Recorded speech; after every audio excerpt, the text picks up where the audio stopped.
Now, ladies and gentlemen, things keep getting crazier and crazier for Miss Lori Vallow. Now, we have some key moments that happened during week 3 of the trial. Now, let's see what the hell happened. This is the recovery of JJ and Tylee. Let's get into it. So as we mentioned before, there were some organs that were identified within that the remains. So this is the heart right in the middle, and then on both sides of the heart are the right and left lung.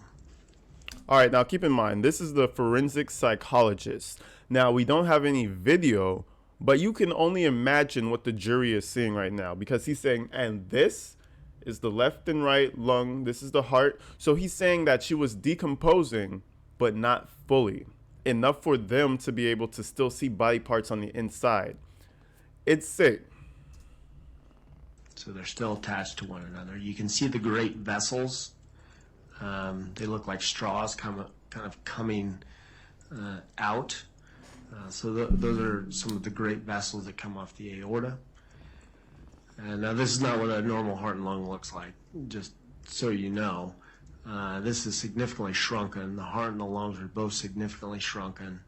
They're disrupted, they're charred, they're burned, they're falling apart. And so that was what was found, at least part of the aorta. They were charred and falling apart. That's crazy. Now, if you guys do remember, somebody had mentioned that they had attempted to dismember the bodies. So they went all out trying to get rid of this evidence. And you could imagine like the mental stress that it would put on a mother. Or did it? Organs that were found. Warren, based on your autopsy of Tylee Ryan and based upon your education, training, and experience, have you formed an expert opinion concerning the cause of death of Tylee Ryan? Yes. What is that cause of death? I determined the cause of death to be homicide by unspecified means. And homicide by unspecified means, does that have a specific definition? It does. So homicide by unspecified means is a term that is... I had to pause it. Hey. One Piece. Holy shit. It's good.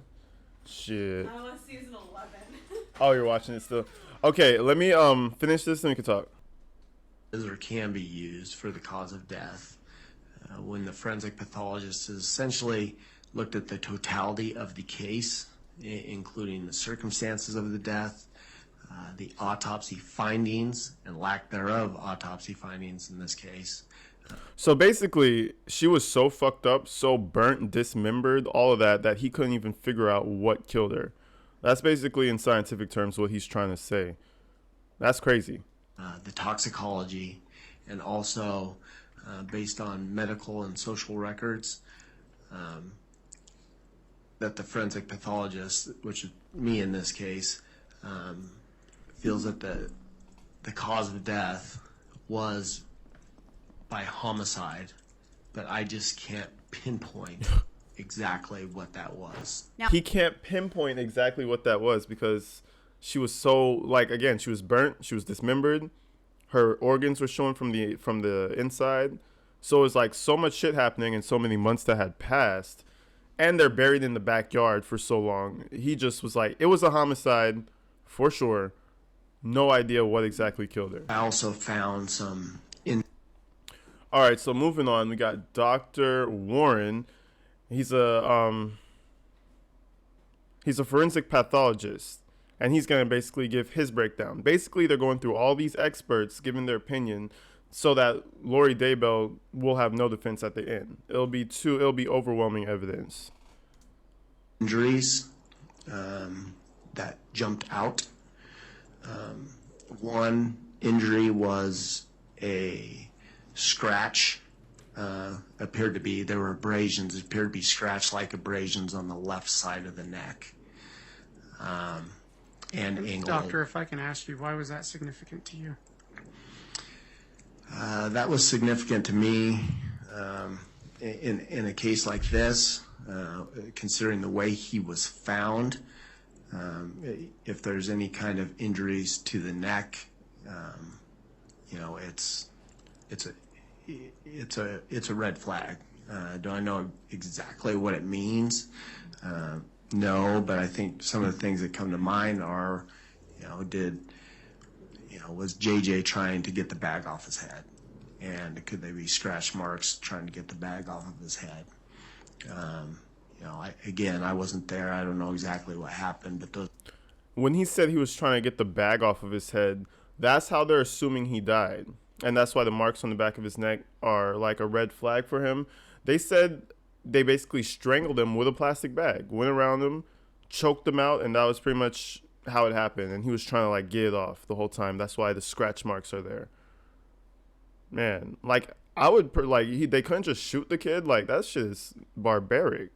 Those are the types of things that go through my head. Are you able to make any type of determination if that is pre or post mortem? Based on my findings, I believe the bruising in the arms is ante-mortem.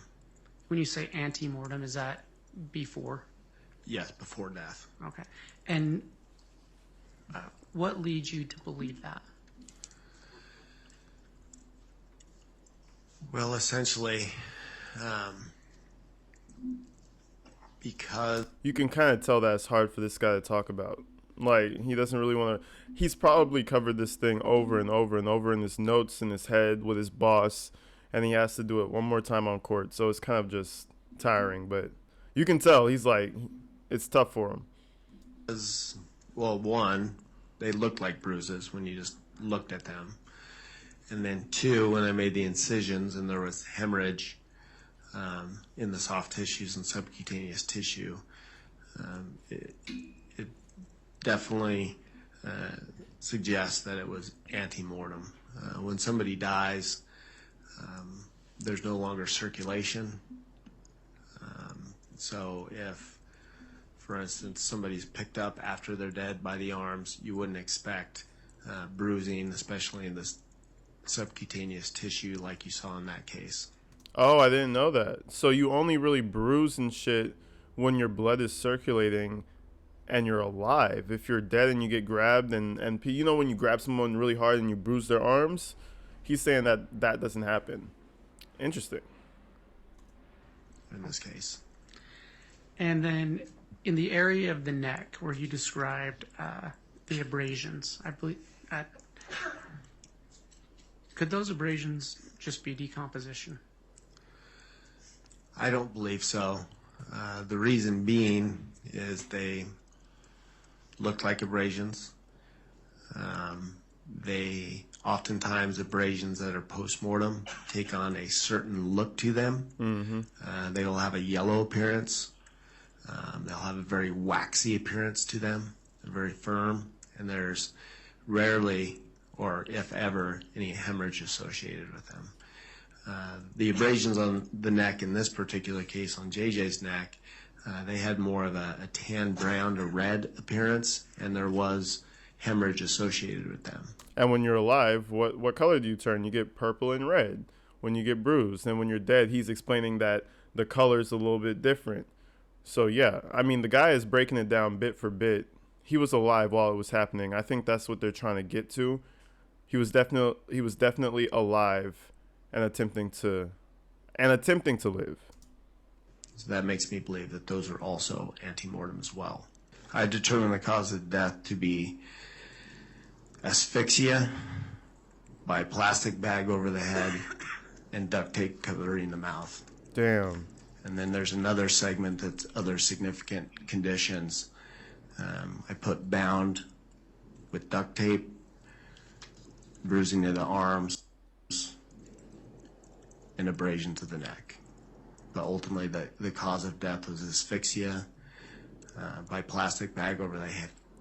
Maybe they were trying to like figure out what to do with him. I don't know. Maybe when they bound him at first, it was kind of like, okay, we gotta. I don't know, man, because this just sounds like torture. You don't want to think that they were just torturing him, but like the cult like religious people, they could get that way though. I've seen a fair share of Pentecostal churches and And I'm not hating on any churches. I'm just saying I've seen some wild things. So who knows what they were trying to do with him? Maybe they were trying to perform an exorcism or whatever. Because remember, this guy that she was married to had these certain steps of holiness and unholiness. And like, I think, well, I know Tylee, she was unholy. She's 16. No shit, she's unholy. But JJ, who knows? Maybe he was in the unholy section and they're trying to cleanse it out of him or some shit. Then he died. Who knows? But yeah, it's a crazy situation. And was there sufficient quality to that print for you to be able to do any comparison to that one? Yes. All right, just further breakdown. We got the forensic scientists. They're going all out here. Like I said, no stone left unturned. Who did you compare it to? What knowns did you compare it to? But for both prints, I compared to Lori Vallow, Chad Daybell, JJ Vallow, and Alexander Cox. Okay, and did your comparison yield any conclusions? Yes, I identified it to the right palm, so this part of your hand in here, to Alexander Lamar Cox. Okay. And so evaluation of item 11 in the lab, the black plastic with the duct tape, yielded 2 latent prints, correct? Yes. And both of those latent prints matched the known prints of whom? Alexander Lamar Cox. Wait, the plastic bag, the DNA was from him? Oh shit, from her brother? See, this whole family's fucked up. That is crazy. So there's an actual possibility that her brother was actually the one to do it. I saw in one of my comments that someone was like, yeah, her brother did it. And I was like, what? But shit. But why would he do that though? Unless he wasn't even part of their little culty situation, or was he? You guys let me know. I'm not sure. History. One thing that I found was that on the 8th, in the afternoon hours, the user of this account, the owner of the account was Chad Daybell. The user of this account looked up what the wind direction was going to be for the next day. And the next day would be September 9th of 2019? That's correct. Okay. Did that have any significance to you as an investigator? It did because of other things that I had learned, and that is the day that Chad Daybell had said he was going to burn limbs and killed a raccoon Okay. in his yard. Okay. Yeah, nah, it stinks. These guys they're going to jail. 100,000%. The guy's looking up wind direction so he could burn bodies. And then what happens? Tylee's body has char marks on her. And she's bound. And she's partially dismembered. So there's some rookies. And they had the advantage of being out in the country trying to, they had some time to try and cover it up. But even then, they couldn't. Because why? There's some culty rookies and they don't really know how to dispose of someone properly. But yeah, this is pretty much the highlights of the case so far. I think this is the 3rd week of the trial. So, I'm going to keep an eye on this. It's really interesting. I'm sad there's no like real video, but understanding why, because it's a lot of the images I wouldn't even be able to show on YouTube, I should say. So anyways, everybody stay safe. I'll see you guys later. Have a good one.